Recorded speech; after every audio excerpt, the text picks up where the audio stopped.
Wapendwa, karibuni katika tafakari ya neno la Mungu siku ya Ijumaa, juma la 5 la Kwaresma.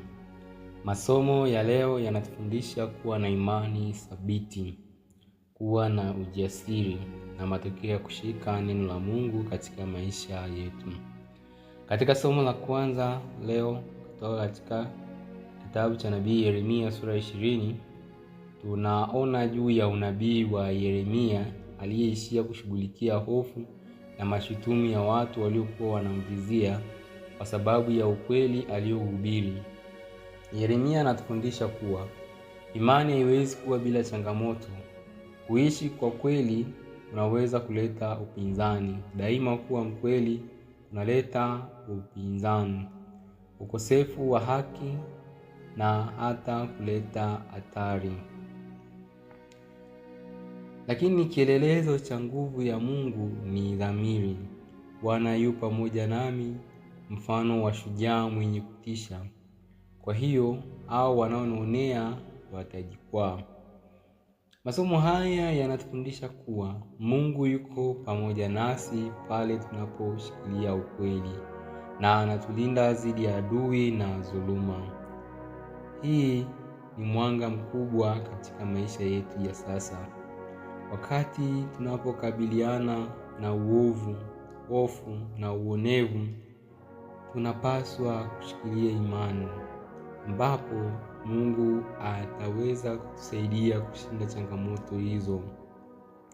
Katika somo la Injili kama ilivyoandikwa na mwinjili Yohani sura ya 10, tunashuhudia Yesu akijitetea mbele ya wale waliokuwa wanalenga kumzuru kwa sababu ya ukweli aliohubiri. Wakati Wayahudi walitaka kumshtaki na kumzuru, Yesu anatuonyesha udhabiti wa kweli. Anashikilia maneno ya kazi ya Baba yake, akionyesha kuwa neno la Mungu lina nguvu na linafaa zaidi ya mashutumu ya wanadamu. Hapa tunaona uwiano kati ya mfano wa Yeremia na Yesu. Wote walikabiliana na upinzani mkali, lakini wote walishikilia ukweli na kumtegemea Mungu.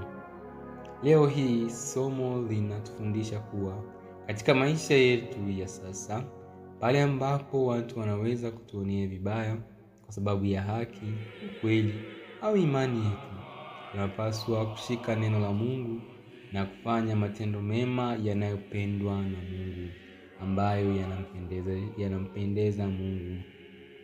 Maisha ya sasa yanatupa changamoto nyingi wapendwa. Kuna matatizo ya kifamilia, kazi, changamoto za kiroho, hata mashaka na hofu za ndani.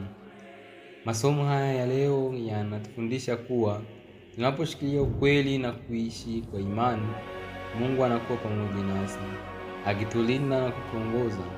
Na ushuhuda huu wa Yeremia na Yesu unatutia moyo, ukituonyesha kwamba hata pale ambapo hatueleweki au hatutakubaliwa na wengine, Mungu anajua matendo yetu na atayatimiza kwa wokovu. Mfano wa Yesu ni kielelezo cha tumaini. Hata wale waliokuwa wanaopinga ufunuo wake walishuhudia ukweli wake kupitia ishara na matendo mema. Hivyo wapenda, katika siku ya leo Ijumaa, maneno ya leo yanatupa mwaliko wa kushika imani na ukweli, kutenda mema hata pale ambapo hofu au mashutumu yanatuzunguka, na kuamini kuwa Mungu yupo pamoja nasi katika maisha yetu ya kila siku. Na tukilishika neno lake na kuishi kwa uaminifu, tunapata tumaini, tunapata mwanga, tunapata uthabiti wa kiroho, na daima tutaishi. Kazi zetu za kila siku, hata ziwe ndogo, zinapokuwa zikifanywa kwa imani, zinaweza kuleta mabadiliko makubwa, si tu kwa kwetu, hata kwa wengine pia, bali pia katika nafsi yetu na katika mpango wa Mwenyezi Mungu kwa ulimwengu. Hivyo katika masomo haya ya leo tunaalikwa kuwa na imani na kumtegemea Mwenyezi Mungu. Ni waalike pia kuhudhuria katika ibada ya njia ya msalaba tukitafakari mateso aliyoyapata Bwana wetu Yesu Kristo. Tualike tuweze kutafakari vitu vyote, tuweze kusikiliza yale maneno kwa ndani na kuyatafakari. Ni maneno ambayo yamebeba matatizo ya maisha yetu, yamebeba maisha yetu ya hapa duniani. Hivyo niwaalike tusiache kuhudhuria pia hiyo ibada ya njia ya msalaba, ikiwa tumebakiza ya kesho ya Ijumaa lijalo ila Ijumaa Kuu pamoja na hii ya leo. Hivyo tuende kwa imani na pia tuwaombee wale wote wenye shida mbalimbali ambao wanahitaji msaada wa sala zetu, na si sala zetu tu, tujitolee pia kwa nguvu na mali zetu kwa ajili ya kwenda kuwasaidia. Daima tuishi kwa upendo, tupendane, tusiwachukie wale wote wanaotushukuru kama somo ya leo yalivyotualika. Tuweze kuwapenda na tuweze kuvumilia, tukiamini kwamba Mwenyezi Mungu atatusaidia, atatuondoa katika hayo magumu tunayopitia, katika hayo ambayo tunasema vibaya.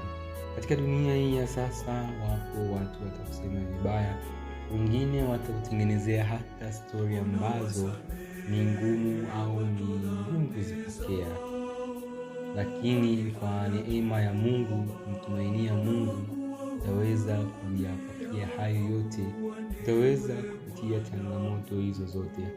Yesu alikuwa ni Mungu nafsi ya pili, lakini alionyesha kwamba anapata majaribu ambayo angeweza kuyazuia, lakini hakuacha ili kusudi liweze kupatikana, ili tuweze kuona kwamba kama yeye ni mwana wa Mungu na alikuwa ni nafsi ya pili ya Mungu, lakini alijaribiwa. Je, sisi ni nani tusijaribiwe? Je, sisi ni nani tusipate na madhara mbalimbali ambayo yanasababishwa na watu wengine? Hivyo tusife moyo, daima tupambane, na daima Mwenyezi Mungu yuko pamoja nasi. Na katika kila jaribu tunalolipitia, katika kila changamoto tunalopitia, ni kusudi la Mwenyezi Mungu. Tumuombe Mungu atuonyeshe ni nini kusudi lake. Kwa nini nafikia ugonjwa huu? Kwa nini nimefanya hivi bila? Kwa nini nimefeli kitu fulani? Kwa nini sipo hivi? Kusudi la Mwenyezi Mungu. Kwa nini watu fulani wananisema vibaya? Kuna wengine tu hawana kitu chochote, lakini watu wanamkimbia. Wengine wanasema wewe ni mbaya, akikuangalia tu unaumwa.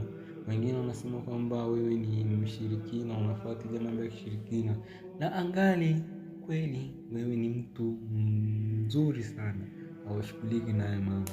Mtumaini Mwenyezi Mungu. Mwenyezi Mungu ndiye jibu. Mwenyezi Mungu ndiye aliyetuumba. Mwenyezi Mungu ndiye anayejua makusudi yetu. Daima tusiache kuomba, daima tusiache kulisoma neno la Mwenyezi Mungu na kuliweka katika akili zetu.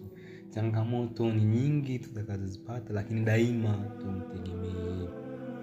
Na pindi wakati mwingine unaweza kaa umetoka katika hali ya uregevu au hali ya ukavu wa kiroho, kutoka katika kuacha kusali, ulikuwa mvivu kusali katika sala, na ukaanza kuona majaribu mengi unayapata. Ndugu yangu, usife moyo, pambana, endelea kusali kwa matumaini, ongeza bidii, usikate tamaa.